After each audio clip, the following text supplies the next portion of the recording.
Алматы қаласы Түрксіб ауданына қарасты номер 49 жалпы білім беретін мектебінде педагогикалық қоғамдастық үшін маңызды оқиға нүктесі Lesson Study әдістемесіне мұғалімнің қызметін жетілдіруге бағытталған оқытудың инновациялық тәсіліне арналған халықаралық ғылыми-практикалық конференция өтті.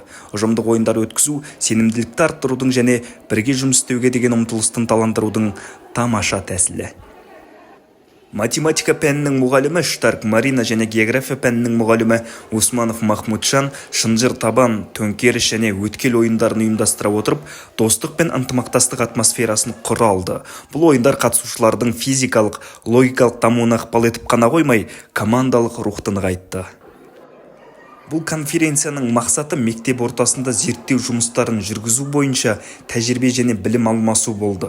Конференцияда білім беру саласындағы көрнекті мамандар өз тәжірибелерімен, білімдерімен бөлісу және білім берудегі жаңа үрдістер мен әдістерді жеткізу үшін сөз сөйледі.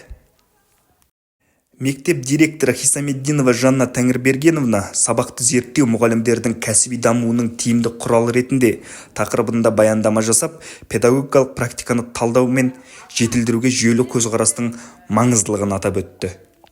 Абай атындағы Қазақ ұлттық педагогикалық университет педагогика ғылымдарының докторы профессор Саудабаева Гүлмира Сауджановна зерттеу сабақтарының маңыздылығы мен ерекшелігіне тоқталып өтті. Алматы қаласы Назарбаев зияткерлік мектептері педагогикалық шеберлік орталығы филиалының аға менеджері Қалдарова Қарлығаш Исаевна Lesson Study әдісін мұғалімнің қызметін жетілдіруге бағытталған инновациялық педагогикалық тәсіл ретінде ұсынды.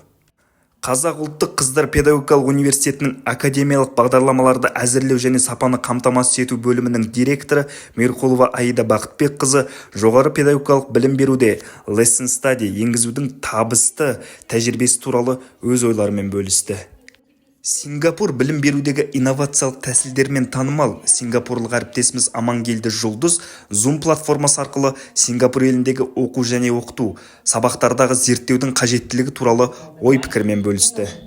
Lesson Study әдісі білім беру саласындағы өте танымал және сабақтарды жобалауға, оқытуға және бағалауға ұжымдық көзқарас болып табылады. 49-шы мектеп, Алматы қаласының 49-шы мектебі қазіргі уақытта білім алушы ұйым ретінде өзінің тәжірибесіне зерттеу жұмысын және жобалық жұмысты ендіріп жүрген мектептердің бірі. Бүгінгі конференция сол жұмыстың бір нәтижесі ретінде көріп отырмыз. Өйткені мұғалімдер өздерінің сабақтарын көрсетіп жатыр. Ең басында олар командалық жұмысты қалай ұйымдастыруды көрсетті, одан кейін сабақтарды көрсетті, сабақтың кезінде қалай бақылауды жүргізуді көрсетті, сабақтан кейін фасилитацияны жүргізді.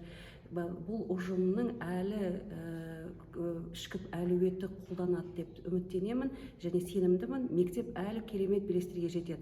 Қазір уақытта 66 мұғалім, мектептің мұғалімдердің 70% зерттеумен айналысады. Ол өте жақсы нәтиже. Бұл ұжымға тек алға деп айтамын. Конференцияда қызықты сөз сөйлегеннен кейін қатысушылар практикалық сабақтарға көшті. Бұл оларға демалуға ғана емес, өзара байланысын нығайтуға да көмектесті. Мектеп мұғалімдері білім берудің инновациялық тәсілін енгізе отырып, Lesson Study сабақтарын өткізудің принциптері мен әдістемесін көрсетті. Әр сабақ оқушылармен белсенді қарым-қатынас жасау және максималды педагогикалық нәтижеге қол жеткізу мақсатында мұқият дайындалып өткізілді. Lesson Study әдістемесі бойынша сабақтар өткізгеннен кейін мектеп мұғалімдері осы тәжірибеден барынша пайда алу және өздерінің педагогикалық практикасын жетілдірудің мүмкін жолдарын анықтау үшін талқылау және рефлексия жүргізді. Сабақтарды талқылау қарқынды және нәтижелі болды. Мұғалімдер өз әсерлерімен алмасты, қолданылған әдістер туралы өз ойларын білдірді. Ненің жақсы болғанын және нені жақсартуға болатынын талқылады. Бүгінгі Lesson Study бойынша халықаралық конференция өте жоғары деңгейде өтті. Бұл жерде тек мектептегі зерттеу сабақтары емес, сонымен қатар жоғарғы оқу орындарымен бірлескен жұмыс нәтижесі өте жоғары деңгейде көрдік. Яғни сабақтастық өте жақсы жүргізілді. Ұйымдастырушыларға көп рахмет. Көріп отырғандарыңыздай, бұл конференция идеялармен алмасу форумы ғана емес, сонымен қатар педагогикалық практиканы жақсартуға белсенді ұмтылыстың белгісі болды. Қатысушылар Lesson Study'ге әртүрлі көзқарастармен қарап, өз тәжірибелерімен, жаңа білім мен түсініктермен байыталды. Дулатбек Нұрланұлы, Алматы қаласы, білім айнасынан.